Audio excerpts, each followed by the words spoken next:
बिस्मिल्लाहिर्रहमानिर्रहीम। अस्सलाम वालेकुम डियर स्टूडेंट्स। प्रोफेसर ज़ुहैबुर रहमान अपने नए लेक्चर और नई वीडियो के साथ हाज़िर है। स्टूडेंट, जैसा कि आप जानते हैं कि हम बीएससी मैकेनिक्स का chapter number 4 centre of mass and gravity पढ़ रहे हैं और आज हम इसका एक्सरसाइज का क्वेश्चन नंबर 8 इंशाल्लाह सॉल्व भी करेंगे, इसे अंडरस्टैंड भी करेंगे। इससे पहले के 7 क्वेश्चन हम मुकम्मल कर चुके हैं, जो आप हमारे चैनल पे जाकर देख सकते हैं या हमारी वेबसाइट bscmath.net को भी विज़िट कर सकते हैं। ये वेबसाइट इंशाल्लाह चंद ही दिनों में लॉन्च कर लेंगे, हम कुछ अरसे में लॉन्च हो जाएगी। इससे पहले कि आज का लेक्चर शुरू करें, रिक्वेस्ट करूँगा कि अगर आप हमारे चैनल पर नए हैं तो इस चैनल को सब्सक्राइब कर लें और बेल आइकॉन पे क्लिक भी कर दें ताकि आने वाला हर लेक्चर आपको सबसे पहले नोटिफाई होता रहे। लेक्चर पसंद आए तो हमारे चैनल को मस्ट शेयर कीजिएगा अपने दोस्तों के साथ, लाइक कीजिएगा और कमेंट कीजिएगा, यही आपका हमारे साथ सबसे बड़ा ताउन होगा। आइए स्टार्ट करते हैं आज का लेक्चर। क्वेश्चन की स्टेटमेंट है कि a square lamina ABCD is divided into 2 parts. अब यहाँ पे जब ये लैमिना की बात हो रही है तो इससे जो चीज़ हमारे सामने आती है वो ये है कि इसकी थिकनेस कोई नहीं है, या थिकनेस अगर जो भी है तो उसको हम नेग्लिजिबल तस्वर करते हैं। जैसा कि हमने सर्कुलर लैमिना पढ़ा था, तो यानी उसकी मिसाल मैंने एक प्लेट से दी थी। प्लेट की थिकनेस जो है उसको हम अगर इग्नोर कर दें तो बाकी उसको जो गोलाई है वो एक लैमिना की शेप में है।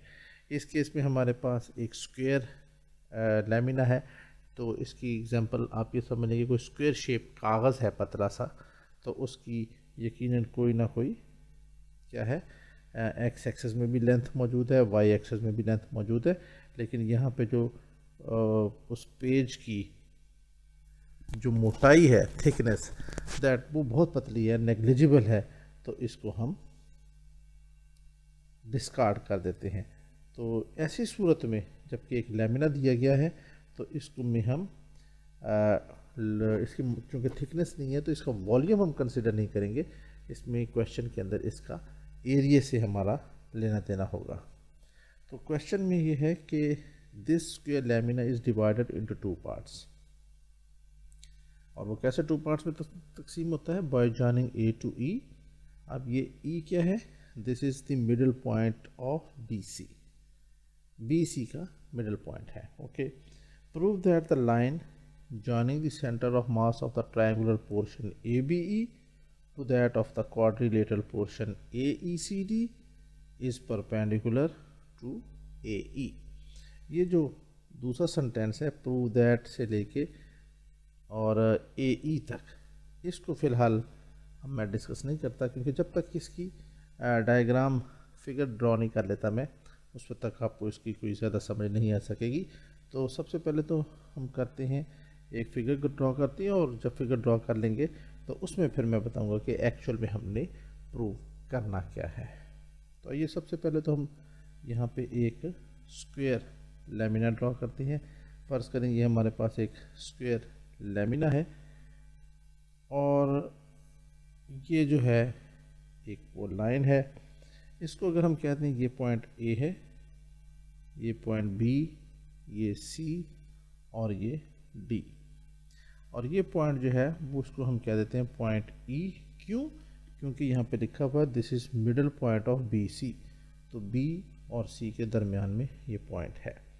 अब इस पॉइंट E ने, ये जो लाइन लग गई, इस पूरे ABCD को 2 हिस्सों में तकसीम कर दिया। ये पार्ट 1 है इसका, और ये इसका पार्ट 2 कह लें आप। ये एक ट्रायंगुलर शेप है, और अब ये जो बाकी बच गया है इसको देखिए, मैं इसको इस लाइन से शो कर देता हूँ। ये और ये ऐसे, ये जो बाकी बच गया है ये एक क्वाड्रिलेटरल शेप में है, और ये जो नीचे है ये वाली शेप, ये हमारे पास एक ट्रायंगुलर की शेप में है। ओके, जब इसको हम रिमूव कर देंगे इस ट्रायंगुलर पार्ट को, तो जो बाकी बचेगा वो हमारे पास क्या होगा, वो हमारे पास एक क्वाड्रिलेटरल आ जाएगी। ओके, अब ये जो हमारे पास ए बी सी डी है, ये जो ट्रायंगुलर एरिया है ए बी ई, इसका कोई ना कोई सेंटर ऑफ मास होगा, वो हमने फ़र्ज़ किया ये है। इसी तरह ये जो क्वाड्रिलेटरल बच जाएगी, इसका भी कोई ना कोई सेंटर ऑफ मास होगा, वो फ़र्ज़ कर लिया हमने कि वो हमारे पास ये है। चलिए मैं इसको यहाँ के बजाय थोड़ा सा यहाँ पे बना देता हूँ। इसको हम क्या देंगे, ये G है, और इसको हम क्या देते हैं, ये G1 है या G2 है। G2 इसलिए कहा क्योंकि ये जो A B C D square lamina है, ये एक रेगुलर ज्योमेट्रिक शेप है, और रेगुलर ज्योमेट्रिक शेप का जो सेंटर ऑफ मास होता है, ये मैं कई दफ़ा दोहरा चुका हूँ, वो इनके डायगोनल्स का पॉइंट ऑफ इंटरसेक्शन होता है। तो ये जो पॉइंट है इसको मैं क्या देता हूँ, दिस इज G1 और ये G2। तो ये जो G1 है, this is actually the centre of mass of this whole square A B C D. तो एक्चुअली फिर यहाँ पे हमारे पास क्या हो गए, 3 सेंटर ऑफ मास हुए। Number 1, A B C D का सेंटर ऑफ मास G1, दूसरा ए बी ई ये ट्रायंगुलर पोर्शन का G2, और तीसरा ये जो हमारे पास पोर्शन बच जाता है ए ई सी डी, यानी ये क्वाड्रिलेटरल जो बन जाती है, इसका सेंटर ऑफ मास ये पॉइंट G। तो क्वेश्चन में जो ये आगे स्टेटमेंट दी हुई है, अब इसको समझें। Prove that the line joining the centre of mass of the triangular portion A B E, यानी इस G2, ये चूंकि ट्रायंगुलर पोर्शन का सेंटर ऑफ मास है ये, और to that of the quadrilateral portion A E C D, ये A E C D और इसका सेंटर ऑफ मास G। तो इन दोनों को जॉइनिंग द लाइन, जब इनको आपस में एक लाइन से ज्वाइन किया, तो ये लाइन क्या है, दिस इज परपेंडिकुलर टू ए ई।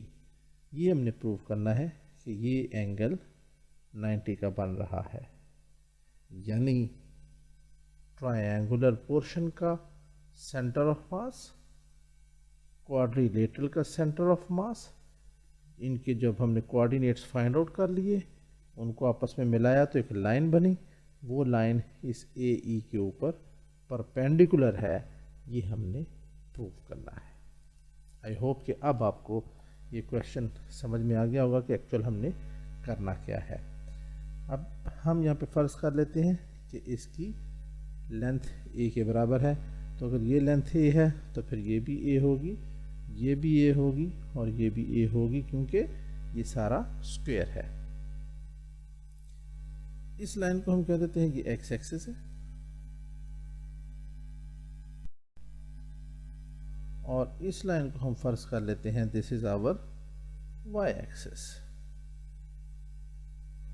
तो इस पॉइंट ए को हम फर्ज कर लेते हैं ये हमारा ओरिजिन है। अगर ये लेंथ ए है तो फिर ए बी के कोऑर्डिनेट्स हो जाएंगे ए और 0। सिमिलरली अब यहाँ से ऊपर जाएंगे तो सी के कोऑर्डिनेट्स एक्स ए का ए ही रहेगा, और ये 0 से, चूँकि ये सारा ए है तो यहाँ पे वाई ए हो जाएगा, और इसी तरह डी हो जाएगा हमारे पास 0 और ए। अब ई के कोऑर्डिनेट्स कैसे फाइंड आउट होंगे, इस पूरी लाइन के ऊपर एक्स की वैल्यू नहीं चेंज होती, ये यहाँ भी ए है, यहाँ भी ए है, और इस पूरी लाइन के ऊपर ये ए ही रहेगा। अलबत्ता y की वैल्यू चेंज हो रही है, ये 0 से लेके a तक, ये चूंकि इसका मिड पॉइंट है तो यहाँ पे y की वैल्यू आ जाएगी a/2। तो ये हमारे पास e के कोऑर्डिनेट्स भी आ गए। तो यहाँ तक जो कुछ भी हमने बनाया है, अब इसको हम यहाँ पे थोड़ा सा डिस्क्रिप्टिव फॉर्म में भी लिख लेते हैं। जी स्टूडेंट्स, तो ये मैंने वीडियो को पॉज करके डिस्क्रिप्शन भी लिख ली, इस जो डायग्राम हमने बनाई थी उसको भी मैंने नीट एंड क्लीन कर दिया। तो यहाँ पे हमने लिखा है कि consider a square lamina A B C D of side A, हर एक की साइड ए है, विद ओरिजिन ए 0 0। अब ये एक्स एक्सेस है और ये वाई एक्सेस है। Then coordinates of the other vertices are, जैसे कि हमने लिखा है इधर शो भी किया था, बी ए 0, सी ए और डी 0 ए है। अब लेट ई, जिसके कोऑर्डिनेट्स ए और ए बाई 2 हैं, be the mid points of B C making a triangular lamina A B E, जिसे मैंने अब यहाँ पे इस डॉटर शेडेड कलर से जो है वो डिनोट कर दिया है, हाईलाइट कर दिया है। तो अब हम कहेंगे कि if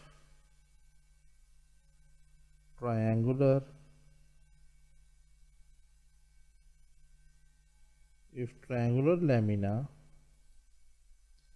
is removed from the square lamina,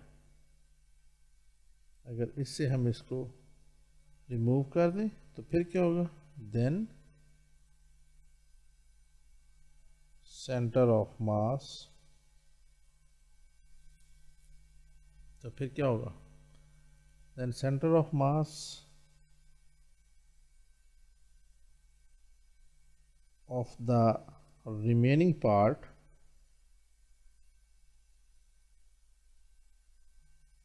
और रिमेनिंग पार्ट का नाम क्या होगा, ये ए ई सी डी लिख भी लेते हैं, A E C D.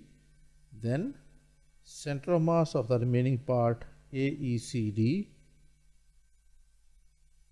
Is will B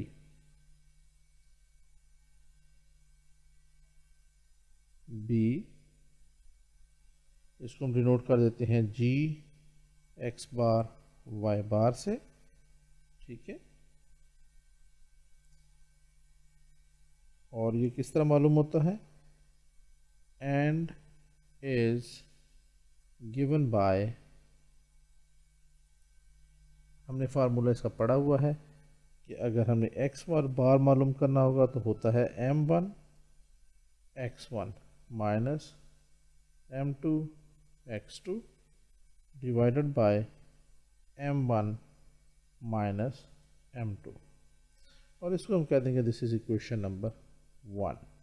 दूसरा है हमारे पास y बार,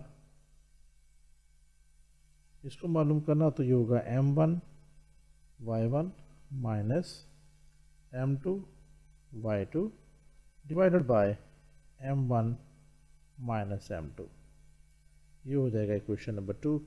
यहाँ इन दो इक्वेशंस को हमने सॉल्व करना है, जिसमें हमने m1 m2 x1 x2 और इसी तरह इस तरफ m1 y1 m2 y2 की वैल्यूज़ फाइंड आउट करनी है। अब यहाँ पे m1 क्या है, m2 क्या है, ये भी हमें थोड़ा सा डिस्क्राइब कर देना चाहिए। इट्स नॉट ये it will not be part of the question, अगर आप पेपर में नहीं भी करते तब भी क्वेश्चन ठीक होगा, लेकिन यहाँ पे चूँकि मुझे बहुत सारे स्टूडेंट्स को समझाना भी है तो मुझे लिखना पड़ेगा, तो मैं यहाँ पे नोट कर देता हूँ वेयर m1 जो है वो mass of square lamina A B C D है, यानी इस पूरे जो हमारे पास ये, सॉरी थोड़ा सा वीडियो में प्रॉब्लम चल रहा है, ठीक है। ये जो हमारे पास फिगर है,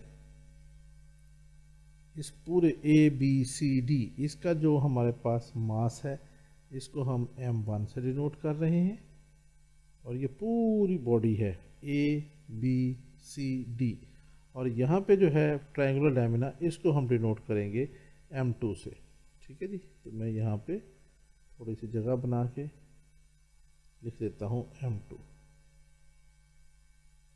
तो इसका जो मास है m1 है, इसका मास m2 है, ओके।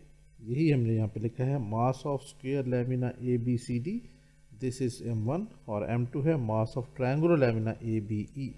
इसके बाद x1 और y1, तो ये देखें यहाँ पे लिखा है X coordinate of centre of mass of A B C D, और वाई कोऑर्डिनेट वाई जो है वो है Y coordinate of centre of mass of A B C D. तो ए बी सी डी इसका अब हम देखते हैं कि सेंटर ऑफ मास क्या है। अब देखिए, शुरू में मैं बता चुका हूँ और कई दफ़ा बता चुका हूँ कि ये जो स्क्वायर है this is regular geometric shape, regular geometric structure है। तो ऐसी सूरत में जो ऐसी बॉडीज़ होती हैं जो रेगुलर ज्योमेट्रिक शेप में होती हैं, उनका जो सेंटर ऑफ मास है वो क्या होता है, that is point of intersection of their diagonals. तो ये जो पॉइंट है यहाँ पे, इसको मैं डिनोट कर देता हूँ G1 से। ये पॉइंट जो है वो इस पूरे स्क्वायर का सेंटर ऑफ मास है। अब ये G1 जो है वो एक्चुअली AC का और BD का क्या है, मिड पॉइंट है। तो मिड पॉइंट का फार्मूला क्या होता है, यहाँ पे है A और यहाँ पे है 0, तो A प्लस 0/2 A/2 रह जाएगा। फिर अब y1, ये y है, a है और इधर फिर 0 है, तो a प्लस 0/2 ये भी a/2 हो जाएगा। अब अगर इसी तरह आप बी डी मालूम करेंगे तो वो भी यही आएगा, आप चेक कर लीजिएगा। तो ये जो g है, G1 है, ये a/2 these are coordinates of centre of mass of ABCD। तो यहाँ पे ये जो a/2 है इसको हम कहते हैं x1 और इसको हम कहते हैं y1। ठीक है जी, तो यहाँ पे आप लिख दें बेशक, that is this implies x1 हमारे पास आ गया a/2 और यहाँ से this implies y1 is equal to a/2। अब x2 क्या है, x coordinate of centre of mass of triangular lamina ABE और y2 है y coordinate of centre of mass of triangular lamina ABE। यानी ये जो ट्रायंगुलर लैमिना है ABE, इसका अब हमने सेंटर ऑफ मास मालूम करना है कि वो क्या चीज़ बनती है। तो इसके लिए मैं क्या करता हूँ कि इस फिगर को ज़रा मैं कॉपी करके नीचे ले जाता हूँ, क्योंकि इसकी हमें बार बार ज़रूरत पड़ रही है, तो इसको मैं नीचे ले जाता हूँ जी स्टूडेंट्स। तो ये मैंने फिगर ऊपर वाली कॉपी करके यहाँ ले आया। अब हमने मालूम करना है इस ट्रायंगुलर रीजन का सेंटर ऑफ मास। तो अब हम इसको लिखते हैं, now centre of mass of ABE, ये फाइंड आउट करना है। तो इसके लिए क्या करेंगे, ये देखें यहाँ पे है 0 जिस पे मैंने टिक किया, ये 0, ये A और ये भी A। तो x के कोऑर्डिनेट क्या आ जाएंगे, इसको मैं डिनोट करता हूँ G2 से। तो ये हो जाएगा यहाँ 0 A A, तो यहाँ पे हमने लिखा 0 प्लस A और इसको चूँकि ये 3 है तो 3 से डिवाइड कर दिया। ये हमारे पास आ जाएगा x कंपोनेंट। और अब ये y को देखें, इसको मैं चलिए कलर चेंज कर देता हूँ। तो ये हो जाएगा 1 0 0 A/2। तो इसको लिख लेंगे हम 0 प्लस 0, सॉरी ये 0 है, 0 प्लस 0 प्लस A/2 और डिवाइडेड बाय 3 हो जाएगा। So therefore centre of mass of ABE ये आ जाएगा हमारे पास G2, जिसके कोऑर्डिनेट्स होंगे ये A प्लस A, तो ये होगा 2A/3 और ये हो जाएगा 2 नीचे आ जाएगा डिनोमिनेटर में, तो ये बन जाएगा A/6। तो ये हमारे पास आ गया, इसको हम कह सकते हैं, यहाँ पे अगर मैं डिनोट यहाँ पे शो कर दूँ तो मैं क्या करता हूँ कि यहाँ पे थोड़ी सी स्पेस क्रिएट करता हूँ और इसको यहाँ पे शो भी कर देता हूँ। तो फ़र्ज़ कर लें कि हमारे पास वो पॉइंट बन गया, ये इसको हम कहेंगे G2, इसका पहला कोऑर्डिनेट है 2a/3 और दूसरा कोऑर्डिनेट है y का, और वो बराबर है a/6। ठीक है जी। तो ये G1 है, ये G2 है, और ये जहाँ पे हमने इसको शो किया है ये कुछ ज़्यादा इधर चला गया है, हम इसको फर्ज कर लेते हैं कि ये एक्चुअल में बना हुआ है यहाँ पे है। तो ये हमारे पास G2 आ गया, ये G1 है।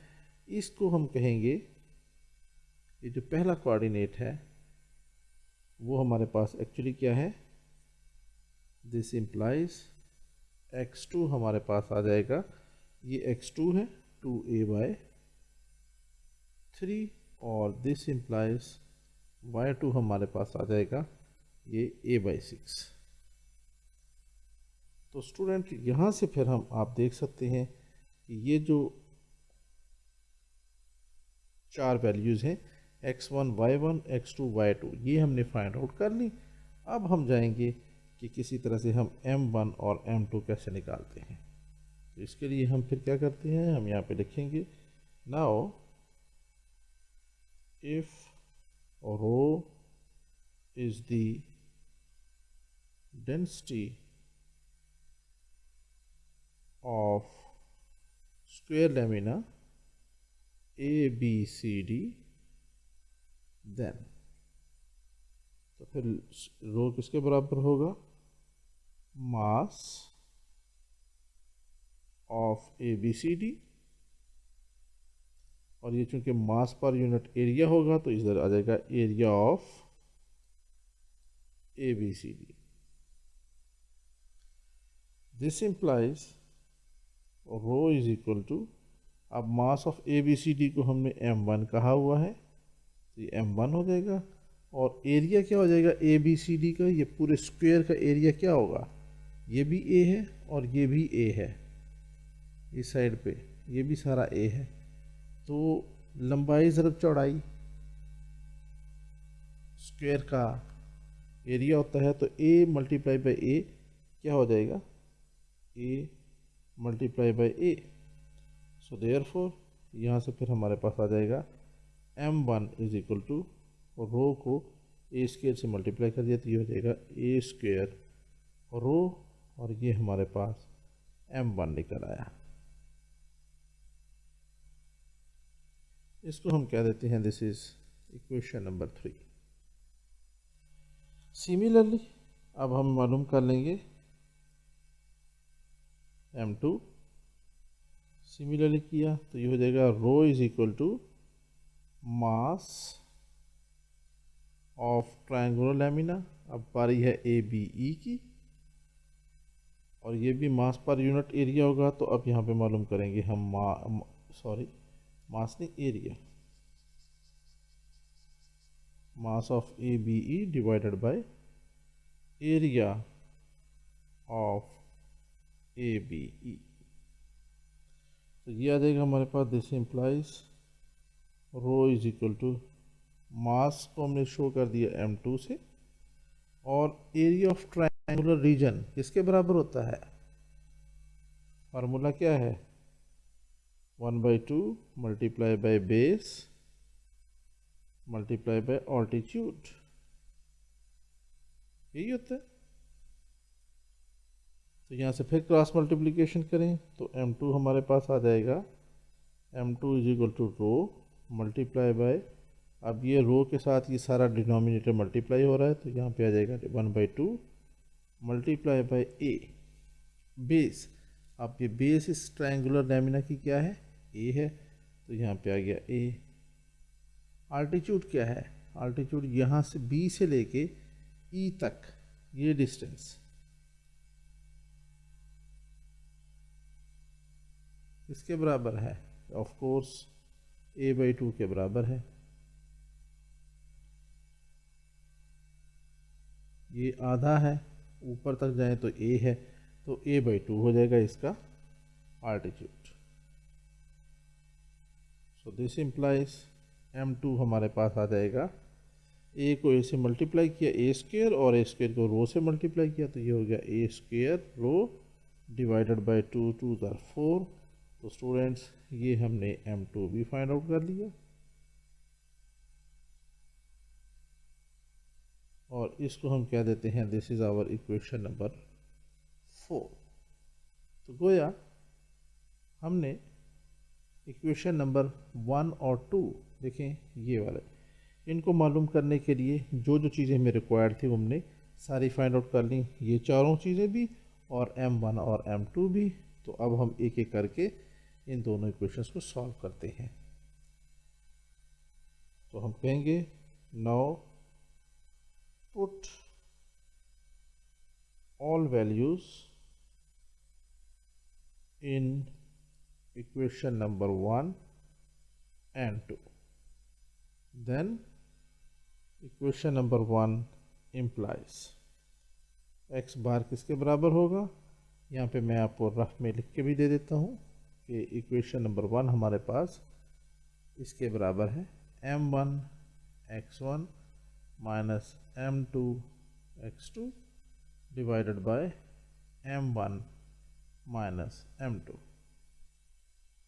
तो यहाँ पे अब m1 हमने लिखना है, तो m1 की वैल्यू क्या आएगी, ए स्क्वेयर रो। तो यहाँ पे आया ए स्क्वेयर रो, इसके बाद है x1 और x1 हमने ये यहाँ पे निकाला हुआ है, ये x1 है हमारे पास a/2, तो ये हो जाएगा a/2। इसके बाद है माइनस, फिर है m2 हमारे पास है ए स्क्वेयर रो डिवाइडेड बाय 4 और इसके बाद अब आएगा इसके x2। तो x2 हमारे पास क्या है, x2 ये है 2a/3, देख लें ये x2 2a/3, तो वहाँ से आ गया हमारे पास 2a/3 और डिवाइड कर देते हैं हम m1 माइनस m2। तो m1 है ए स्क्वेयर रो और m2 है ए स्क्वेयर रो बाय 4। अब इसको थोड़ा सॉल्व करने की ज़रूरत है। यहाँ से आप देखें ए स्क्वेयर रो और साथ में ये ए भी है, तो ये क्या हो जाएगा a square multiply by a cube rho, ये बाहर निकल गया। इधर भी ऐसे ही है ए क्यूब रो हो जाएगा, तो ये हमने सारा बाहर निकाल लिया। बाकी यहाँ पे रह जाएगा हमारे पास 1/2 माइनस, इधर क्या रह जाएगा, इस 2 से 2 कैंसिल, तो हमारे पास रह जाएगा यहाँ पे 1 डिवाइडेड बाय 3 2 ज़ार 6 डिवाइडेड बाय, यहाँ से हमारे पास निकल आएगा ए स्क्वेयर रो कॉमन निकल आया, बाकी रह गया वहाँ पे 1 माइनस 1/4। ये हमने इसको थोड़ा सा सॉल्व कर दिया। अब इसको सिंप्लीफिकेशन की ज़रूरत है। दिस इज इक्वल टू, यहाँ से आप गौर से देखेंगे तो ये रो से रो कैंसिल हो गया, ए स्क्वेयर से ए स्क्वेयर भी कैंसिल हो जाएगा और सिर्फ एक ए ऊपर आ जाएगा।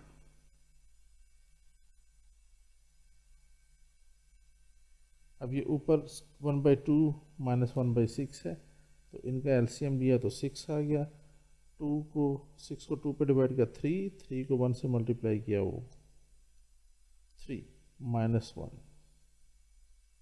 Divided by,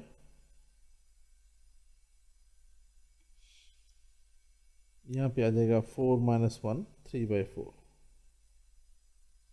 so this is equal to ये हो जाएगा 2/6 डिवाइडेड बाय 3/4। ये आ जाएगा हमारे पास 2a/6 मल्टीप्लाई कर देंगे 4/3 से, यानी उल्टा दिया हमने इसको। और अब यहाँ से फिर थोड़ी सी सिंप्लीफिकेशन, 2 1 ज़ा 2 2 3 ज़ा 6, तो हमारे पास रिज़ल्ट क्या आ जाएगा, x bar is equal to 4a divided by 3 को 3 से मल्टीप्लाई किया 9 तो ये हमारे पास आ गया एक्स बार की वैल्यू। ठीक है जी, इसको आप बेशक नंबर दे दें नंबर 5। अब हमें मालूम करना है सिमिलर पैटर्न पे वाई बार। नाउ इक्वेशन 2 इम्प्लाइज, अब इक्वेशन 2 में वैल्यू जब पुट करेंगे तो वाई बार हमारे पास आ जाएगा m1 यही है ए स्क्वेयर रो, और इसको y1 से मल्टीप्लाई करेंगे तो y1 है हमारे पास a/2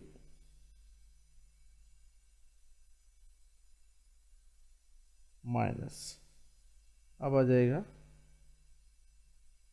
m2, और m2 यहाँ पे लिखा हुआ है ए स्क्वेयर रो डिवाइडेड बाय 4, और मल्टीप्लाई करेंगे y2 से, ये था हमारे पास y1, अब आएगा y2, और y2 हमारे पास है a/6, ये लिखा हुआ है a/6, ऊपर भी हमने लिख दिया था ये y2 is equal to a/6, तो यहाँ पे हम लिख लेते हैं a/6, डिवाइड कर देते हैं इन्हीं दोनों से m1 ए स्क्वेयर रो माइनस m2 जो कि ए स्क्वेयर रो बाय 4 के बराबर है। तो यहाँ से हमारे पास क्या आ जाएगा, सेम पैटर्न पे ए क्यूब रो हमारे पास कॉमन निकल आया, पीछे रह जाएगा यहाँ पे 1/2 माइनस 1/24। ठीक है जी, ये 6 2 4 24 हो जाएगा, ऊपर सिर्फ 1 रह जाएगा, और यहाँ से ए स्क्वेयर रो हमने कॉमन ले लिया, बाकी पीछे रह जाएगा हमारे पास 1 माइनस 1/4। यहाँ से फिर उसी तरह इस रो से रो कैंसिल हो जाएगा, ए क्यूब में से ए स्क्वेयर ख़त्म हो जाएगा, तो पीछे रह जाएगा Y bar is equal to, जहाँ पे ए रह गया, यहाँ पे 2 और 24 का एलसीएम लिया 24, तो यहाँ पे आ जाएगा 12 माइनस 1 डिवाइडेड बाय, ये हो जाएगा 3/4, तो ये हो जाएगा 12 माइनस 1 11a/24, और ये मल्टीप्लाई हो जाएगा 4/3। अब यहाँ से 4 एकम 4 और 4 छिका 24, सो देयरफॉर वाई बार हमारे पास क्या आ जाएगा, 11a ऊपर रह गया डिवाइडेड बाय 6 ज़रब 3 18, 18 आ गया, तो ये 11a/18, ये हमारे पास वाई बार की वैल्यू आ गई, इसको हम इक्वेशन 6 कह देते हैं। तो यहाँ से फ्रॉम हम कह सकते हैं from 5 and 6 G X bar Y bar is equal to किसके बराबर आ जाएगा, जी एक्स बार की जगह हमने लिखा 4a/9, और वाई बार की जगह लिखा 11a/18, और ये क्या है, is the centre of mass of remaining portion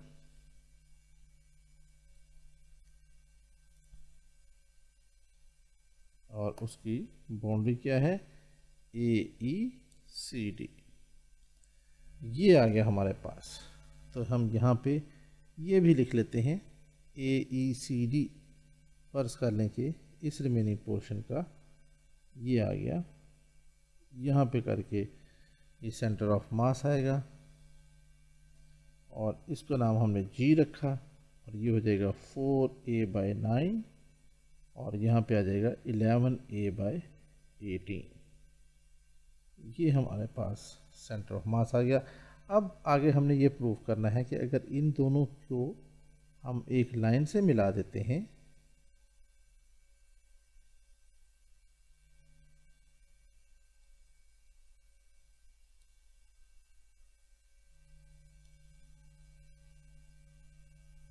इन दोनों को किस चीज़ को, ये जी को और इस G2 को, इसको मैं थोड़ा सा यूं कर लेता हूं, ऐसे यहाँ पे आके। तो फर्ज कर लें कि ये जो वैल्यू है वो ये पॉइंट बनता है, ये जी की। तो इसके कोऑर्डिनेट्स हैं हमारे पास ये वाले, इसको मैं थोड़ा सा यहाँ से काट के इससे करीब कर देता हूँ। तो ये हमारे पास आ जाएगा g is equal to 4a/9 और 11a/18। ठीक है जी। तो इन दोनों को जो लाइन बन रही है, अब ये हमने प्रूव करना है कि ये यहाँ पे 90 का एंगल बन रहा है। तो इसके लिए हम क्या करते हैं, हमने एफएससी में एक थ्योरम पढ़ा था कि दो लाइनें L1 और L2 ये एक दूसरे के ऊपर उस वक्त परपेंडिकुलर होंगी जब L1 की स्लोप M1 और L2 की स्लोप M2 ये स्लोप है।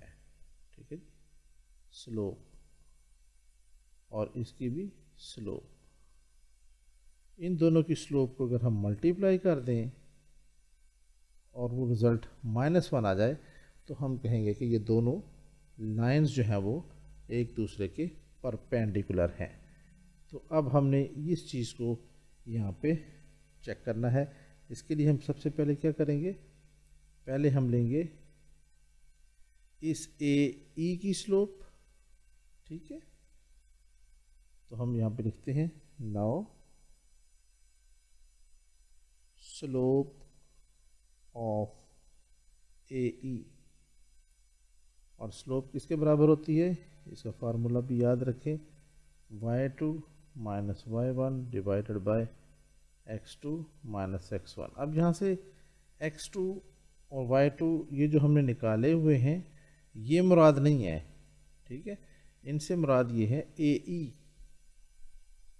अब इसमें ये y2 होगा, मैं रेड से शो कर देता हूँ। अब ये y2 और ये y1। ठीक है जी, और फिर ये x2 और ये x1, यानी a और 0, x2 a और 0 x1 होगा। तो ये वैल्यू हम यहाँ पे पुट कर देते हैं। तो ये हमारे पास आ जाएगा y2 a/2 माइनस 0 और इधर आ जाएगा a माइनस 0। तो यहाँ से फिर हमारे पास आ जाएगा a/2 ओवर a से a कैंसिल हो जाएगा, ये हो जाएगा a/2a। So this is equal to 1/2। So therefore अगर इसको हम कहें m1 तो ये हो जाएगा 1/2 के बराबर। नाउ अब हम मालूम करेंगे स्लोप ऑफ G2। देख रहे हैं, ये G और ये G2, जिसको मर्जी पहले लिख लें जिसको मर्जी बाद में लिख लें, उससे फर्क नहीं पड़ता। तो ये है जाएगा, इसको मैं रेड से शो कर देता हूँ, ये y2 माइनस y1, पहले मैं ये लिख लेता हूँ a/6 ओवर 11a/18।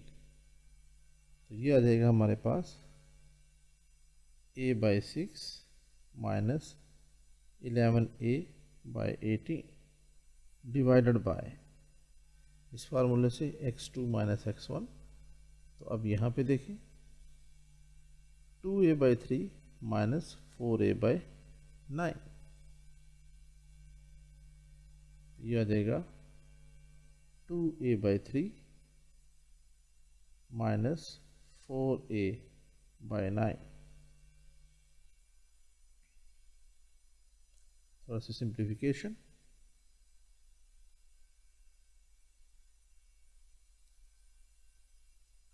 यहाँ पे 18 LCM है, तो ये हो जाएगा 3a माइनस 11a नीचे जो न्यूमरेटर है सॉरी एलसीएम है वो 9 है, तो ये हो जाएगा 6a माइनस 4a। इसको आप खुद से सेल्फ एक्सप्लेनेटरी है, खुद कर लीजिएगा। तो स्लोप ऑफ GG2 को अगर मैं M2 से शो कर दूं तो ये फिर यहाँ से क्या आ जाएगा, 3a minus 11a minus 8a हो जाएगा, 8a बाई 18, और ये उलट जाएगा, ये 9 ऊपर चला जाएगा, डिवाइडेड बाय 6a में से 4a बाहर निकल गया तो 2a के बराबर आ जाएगा। अब यहाँ से कुछ कटल, a से a कैंसिल, 9 को 9, 9 दूनी 18, और ये 2 दूनी 4 नीचे आ गया, ऊपर 8 है, तो ये 2 दूनी 4, 2, 4 दूनी 8 हो जाएगा। तो यहाँ से कट कटा के हमारे पास क्या बना, this implies M2 is equal to, ये 2 के बराबर आ गया, और इसके साथ ये माइनस साइन भी है, तो ये आ जाएगा। Therefore M1 multiply by M2 करके देखें, M1 है 1/2, M2 है हमारे पास -2, 2 से 2 कैंसिल हो गया, so this is equal to -1 के बराबर आ गया, जो कि हम बता रहे थे कि अगर ये दोनों की मल्टीप्लिकेशन -1 आ जाएगी तो इसका मतलब है कि ये दोनों लाइनें एक दूसरे के ऊपर परपेंडिकुलर है। कौन कौन सी लाइन, ये GG2 और AE। तो हम कह सकते हैं this implies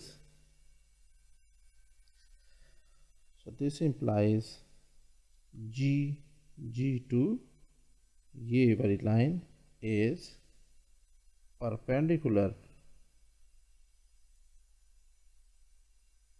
to the line AE।